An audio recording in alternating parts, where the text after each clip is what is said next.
Capital News tonight. Presidential candidates continue with campaign rallies, making various pledges to win voters. Cargo lorry drivers oppose the $65 COVID-19 test fee charged to enter Uganda. And in sports, Yanga Sports Club starts training camp for their first Premier League game against Tanzania Prisons. Good evening, this is Capital News at 9:30. My name is Vanessa Victor. Let's get started with the national news.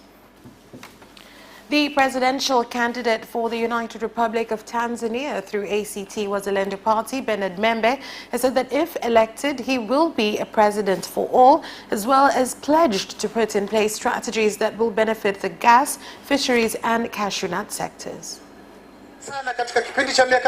It is true that we've gone through hardship in the period of 5 years.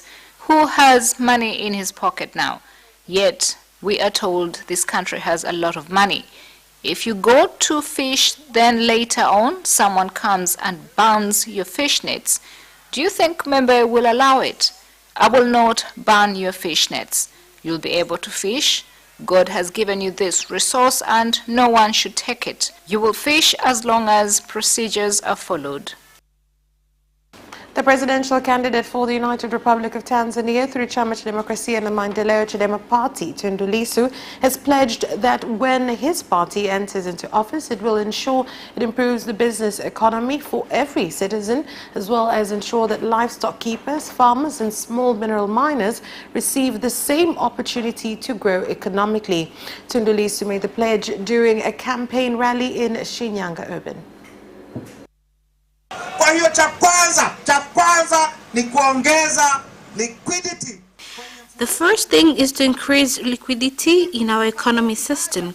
We're going to put in place a legal taxation system that will consider taxpayers' rights, as well as promote free trade by setting up measures that will be friendly to investors to invest in the country and enable our people to get employment. Ndugu zangu wa Shinyanga, ninaomba tuwe makini sana. We must be very careful not to take this election like a football match between Simba and Yanga. We must understand that it is an election that will decide our destiny. Do we choose rights or suffering?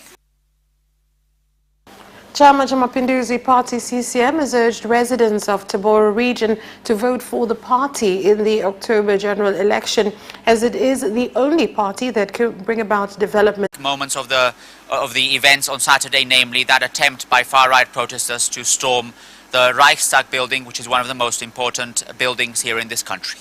How did that happen? Because the protest started relatively peacefully and then things escalated. First and foremost, it's important to stress that there was a legal battle before the protest actually happened. Berlin authorities wanted to ban the protest because they considered that public health was being put at risk. A court, however, decided to allow the protest as long as people attending would maintain social distancing or would follow certain rules. That did not happen, so we didn't see many people wear a mask or keep social distancing, and that led to police to announce through megaphones that they would dissolve the protest, that it was time for people to leave. Many didn't leave, and that led to a series of detentions as well, and to very specific clashes, very concrete clashes between the police and some of the protesters, for example, who were throwing bottles at the police, and those were very concrete cases. And then in the evening, when the protest was already being dissolved, this group of far-right protesters broke off a police cordon, and climbed up the external steps of the Reichstag, trying to storm it. It's important to mention that the police was able to prevent them from entering the building. However, the images were there, and those were images that shocked the political establishment in Germany. Many arrests were made during the protests. What will happen to those that have been arrested? Well, one important element to discuss here is what will happen in general to these protests, because there has been a big debate as to whether these protests should be banned in the future. Many protesters have said that they will continue to go to the streets because they believe their views and their grievances are particularly important, and they want authorities to hear what they have to say. But there is a big debate as to whether those protests should actually continue to take place. There are those who believe that, especially with the images that we saw in the Reichstag building, a red line was crossed, and that public health above all is also being put in danger when all these people are allowed to go to the streets who are not wearing masks simply because they don't believe they have to wear masks and they're not following social distancing patterns. So this is part of the debate here in Germany, to what extent you can or you can't prevent these protests from happening, to what extent, if you do allow them, people have to follow certain rules. So for example, here in Berlin, from now on, people who are protesting in the streets and where you hear slogans or chants or people singing, they will have to wear a mask. That's one of the decisions that came out of these protests, especially as the police was forced to dissolve it. Well, thank you very much, Thomas, for that update. Until next time. And that special report ends our international news. We'll be back with business news after this break.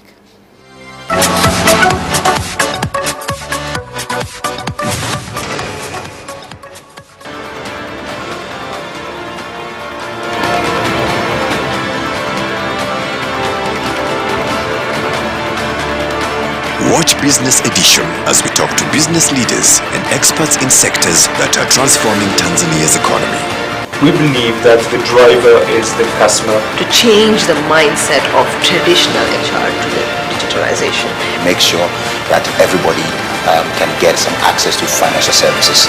And once we understand the vision of our leaders, we then need to be behind them and help them in achieving that vision. Business have involved mercantile operations, trade guilds, or shared agricultural production, infrastructure, construction, financial sectors, tourism, and mining. Business Edition on Friday at 8:15 p.m.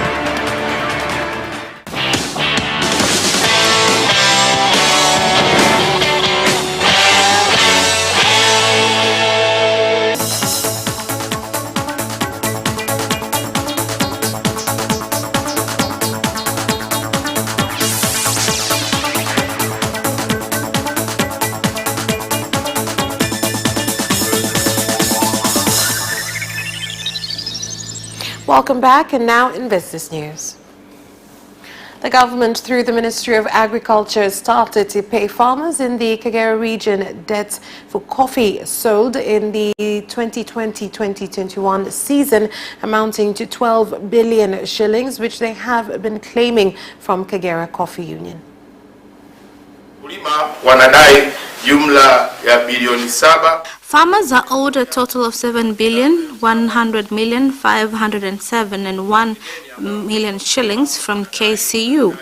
We expect to receive 2 billion soon, according to information given by those involved to reduce the debt. And there are buyers who have already entered into contracts with farmers, with some of them owing money. As business continues and money continues to flow, we believe that this debt will be paid in a short time. Tanzania Revenue Authority, TRA, has called on entrepreneurs to use the tax return electronic system so as to facilitate payments, and assured that the authority is ready to provide training on how the system works. The system, in addition to removing the inconvenience of spending a lot of time to access service, it will remove middlemen, because one will be able to handle his own business. It is helpful because now I can pay from where I am without going to TRA office. The government is determined to develop grape farming in Dodoma and make it a strategic crop, which will help to create employment for youth.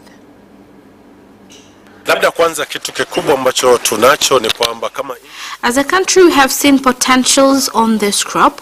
That is why it is now one among strategic crops, a position that will require sustainable seedlings availability to expand farming of the crop and meet current demands of grapes as fruits, an important raw material in vine processing factories. That's all for business news. Sports is next. Away first time, good start from Bolt. Bolt leading a moment and going away. Gay trying to go with him, and he's going to be dragged through to second place, but he's going to win it by 2 meters. Away first time, good start from Bolt. Bolt leading a moment and going away. Gay trying to go with him, and he's going to be dragged through to second place, but he's going to win it by 2 meters.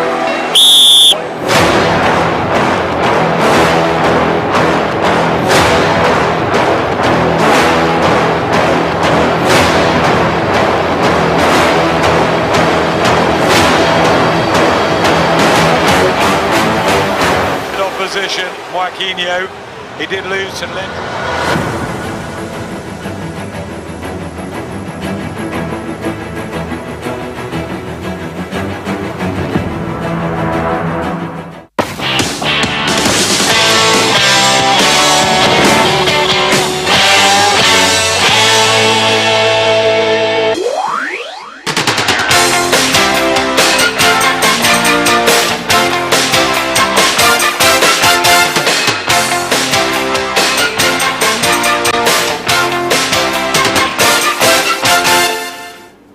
And now in sports.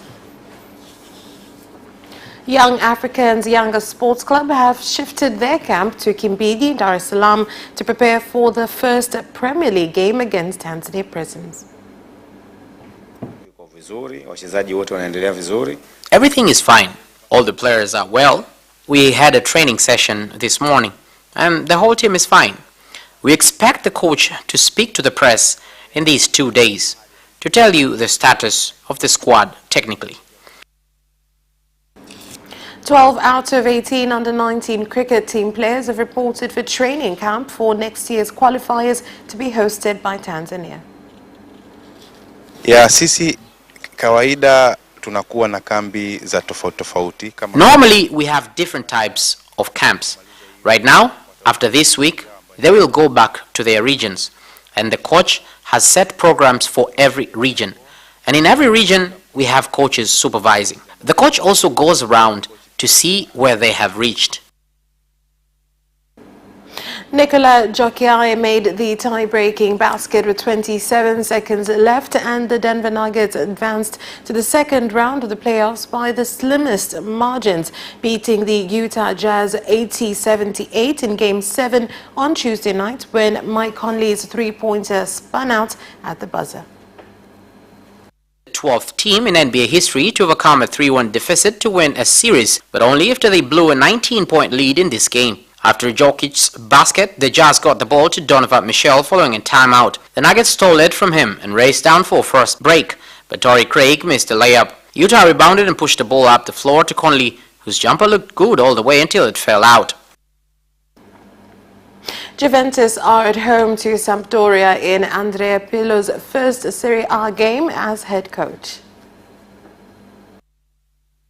Pirlo was appointed as Maurizio Sarri's successor last month, and the legendary midfielder will set about trying to mastermind a 10th consecutive Scudetto with a clash against Samp at Allianz Stadium on September 20th. Juve are then away to Roma in a mouth-watering second Serie A match of Italy great Pirlo's reign and travel to Napoli on match day 3. Atalanta traveling to Lazio looks to be the standout fixture of the opening match day. However, the encounter between the sides that has finished 3rd and 4th respectively last season is likely to be postponed until later in the season. And that sports item ends our news bulletin. Thank you for watching and good night.